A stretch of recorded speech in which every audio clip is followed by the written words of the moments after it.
Thank you.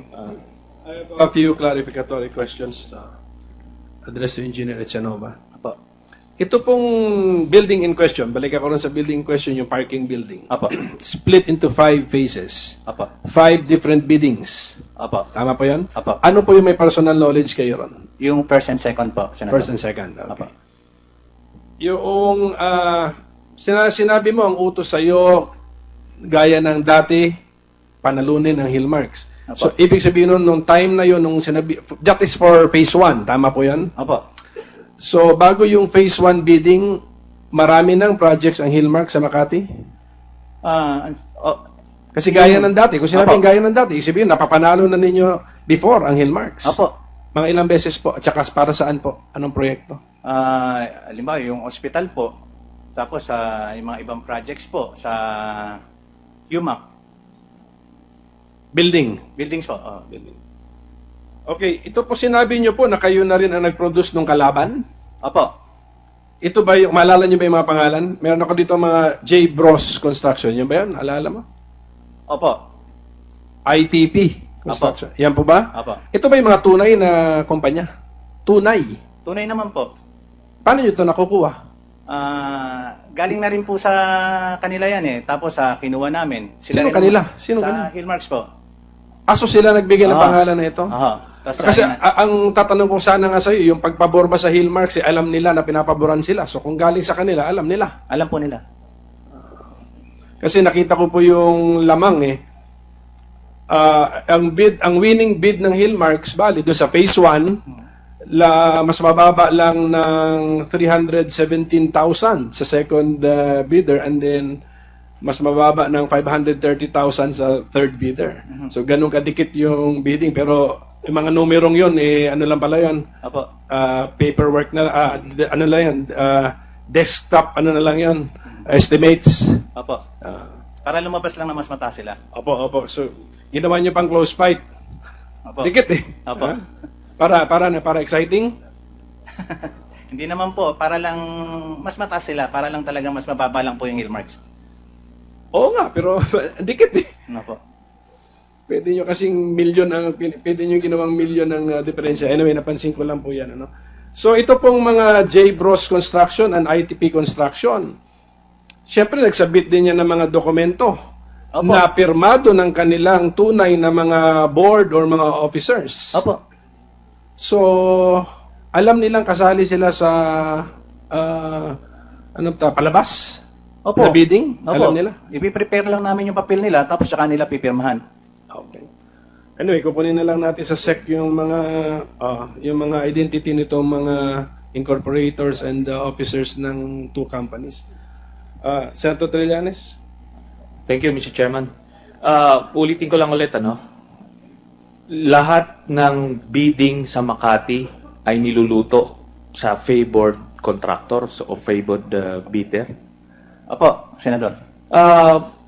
Sa inyong paniniwala, meron pa nangyayari dyan sa Makati City Hall na mga ganyan transaksyon na hindi nalalaman ni Vice President Binay? Hindi po. Alam niya po lahat yan eh. Being the mayor eh. Alam niya po nangyayari sa gobyerno niya. Okay. Ganito, kailangan ko lang i-stress yun dahil yun nga na-cite ni Senator Alan Cayetano kanina regarding yung responsibilities din ng BAC. Meron kami na-conduct na hearing dito, yung chopper, yung helicopter na second hand na binenta sa PNP as brand new. Alam nyo ho, yung PNP chief noon, ang sinabi niya, nung pinirmahan daw niya yon ay inassume niya na ginagawa nung bids and awards and all those under him, yung trabaho nila. So in short, nilaglag niya. Kahit tanungin mo naman yung mga bids and awards, ginawa nila yon dahil utos ng boss. Kaya ho, yan, I believe it should serve as a warning dun sa mga nagdedepensa ngayon kay Vice President Binay na pwede kayong mabaliktad dito in the future. Merong ituturo na iba.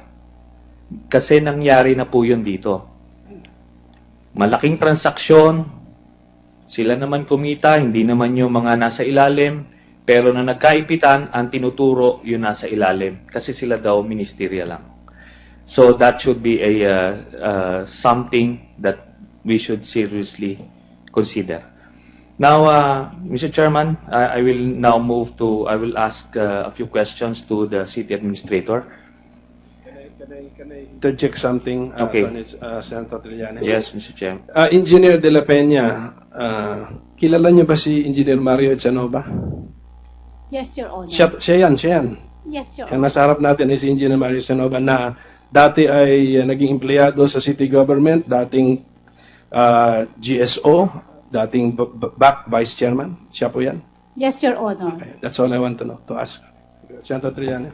Okay, may nakaligtaan lang ako. May sinabi ka kanina na 200,000 na na-receive mo. Buwan-buwan. Opo. Sigurado ka ba na galing ito kay Mayor? Opo, pag inaabot po sa amin yun, pinasasabi, ito yung allowance yung galing kay Mayor. Sino ang nagbibigay sa inyo nan? Ang nagpaparating po sa amin si Engineer Morales. Engineer Morales. Opo. Hanggang dulo. Apo. So lahat perme siya nagbibigay. Opo. Okay. Senator Trillanes, before you leave, Engineer Echanova, sabi mo, kalakaran na yan sa construction, may gagawa kayo ng kalaban. Bakit pumapayag yung dalawang company na lehitimong company? Bakit sila pumapayag na parang props lang sila? Patalo yung bid nila. Sa tingin mo, meron din silang kita sa ginagawa nilang pakikipaglaro? Senator, siguro I can only speculate. Oo nga. Siguro, in exchange of that, siguro, pwede silang bigyan ng part of that project. Kunyari, eto, gawin nyo. So, Parang subcontract, Oo. sa part of the project kanila. Okay. Sige, thank you.